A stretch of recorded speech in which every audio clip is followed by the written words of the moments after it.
தமிழகத்தில் வறட்சியால் பாதிக்கப்பட்டுள்ள விளை நிலங்களுக்கு ஏக்கர் ஒன்றுக்கு 25,000 ரூபாயும், உயிரிழந்த விவசாயியின் குடும்பத்திற்கு 25 லட்சம் ரூபாயும் தமிழக அரசு இழப்பீடாக வழங்க வேண்டும் என கோரிக்கை விடுத்துள்ளார்.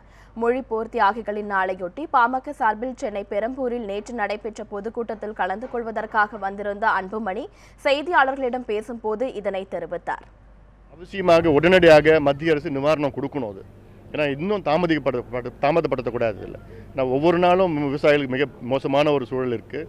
இதில் பாதிக்கப்பட்ட விவசாய நிலங்கள் ஒரு ஏக்கருக்கு 25,000 ரூபா கொடுக்கணும்.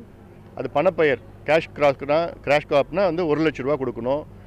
விவசாய தொழிலாளர்கள், விவசாயத்தை நம்பியிருக்க தொழிலாளருக்கு 25,000 ரூபா ஒரு தவணையாக கொடுக்கணும். இறந்த விவசாய குடும்பத்துக்கு 25 லட்சம் கொடுக்கணும். ஒரு அரசு வேலைவாய்ப்பு கொடுக்கணும்.